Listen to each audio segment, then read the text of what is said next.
જય અંબા જય ખંભલાઈમાં ભાઈઓ 16 નવેમ્બર છે આજે રવિવાર સવારે 10 વાગ્યા છે. આદિશક્તિ દ્વાર આદિશક્તિ શ્રી ખંભલાઈમાં દ્વાર સાથે સાથે જે પરિવારોએ રૂરુ ભૈરવ દાદા માટે જેનું જે મંદિર છે એના માટે જે કોન્ટ્રીબ્યુશન આપેલું છે, ખાસ કરીને આપણે એનઆરઆઈ બ્રધર્સ અને સિસ્ટર્સ પાસેથી લીધેલું, કારણ કે એ લોકોને તક મળતી હોતી નથી. અને આ જ એક શાશ્વત વારંવાર બોલ્યું કે ધનના માત્ર 3 જ માર્ગ છે. કાં તો તમે એને ઉપભોગ કરો, તમે મર્સિડીઝ ફરો, તમે રોલ્સ રોયસમાં ફરો, જે ભગવાને તમને ઈશ્વરે શક્તિ આપી એવા 5-5, 10-10, 15-15 હજારના શર્ટ પહેરો, પેન્ટ પહેરો, પ્રાડાનું પર્સ વાપરો, તમને જે બ્રાન્ડના શૂઝ, જે બ્રાન્ડના કપડાં ગમે એ પહેરો, કોઈ વાંધો નહીં. તમારી સાચા હૃદયે મહેનતથી કમાયેલા પૈસા છે, એમ પૈસાનો તમે જે સદુપયોગ કરો તમારા જીવનમાં ખુદના ઉપયોગ માટે, બાળકોને એવું ભણાવો, એવો બંગલો બનાવો કરોડો અબજો રૂપિયાનો, હાઈટેક એકદમ, કે રિમોટથી પડદા ખુલે, રિમોટથી બધું એવરીથિંગ. આપણે શું કામ એન્ટાલિયા જેવું ન બનાવી શકીએ? પણ સાથે સાથે જો કાં ઉપભોગ કરો, કાંઈ ધનનું અનુદાન આપો, સારા માર્ગે, સારી જગ્યાએ, શાશ્વત. અને હું એવું માનું કે દાન એવું કરવું જોઈએ કે આપણે ન હોય પછી પડે, શાશ્વત આ યુગમાં ટકી રહેવું જોઈએ, વર્ષો સુધી, સદીઓ સુધી. અને કાં પછીનો નાશ નિશ્ચિત છે.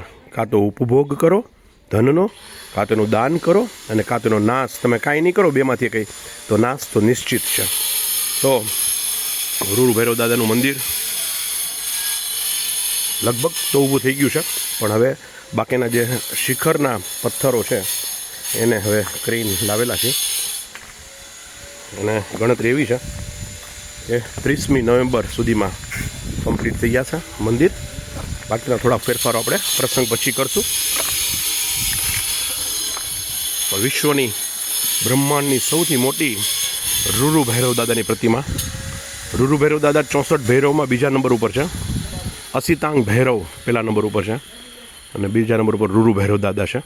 નંબર અહીંયા ક્રમ કોઈ એમની પદવી માટે નથી, પણ એમને જે કામ ઈશ્વરે સોંપેલું છે. 5મો અવતાર છે શંકર દાદાનો, અને આપણા તો રક્ષક છે, આપણું બધું છે દાદા. અને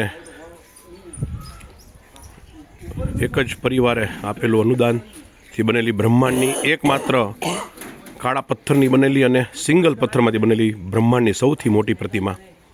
પ્રાણ પ્રતિષ્ઠા કરી આપણે ગયા વર્ષે. અત્યારે મંદિરનું નિર્માણ ચાલુ છે.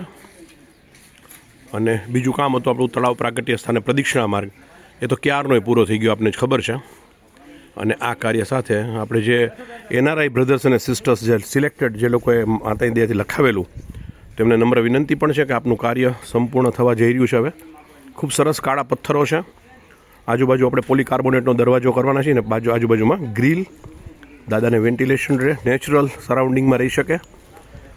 કેમ કે આ તો સખત છે. માં ભય ઉત્પન્ન કરનાર રવ એટલે અવાજ, જે નાદ બ્રહ્મ ઉત્પન્ન થયો મહાદેવજીના ડમરૂમાંથી, એમાં જે ભય ઉત્પન્ન કરે એવો રવ, એ ભૈરવ, જેમના અવાજ કંપનથી આપણા આમ શું કહી શકાય, આપણે કંપી જાય, એ ભૈરવ દાદા તો આપણા રક્ષક છે અને માના દરબારમાં હાજર છે. જય અંબા જય ખંભલાઈમાં, કેવળ તુજ કરુણા.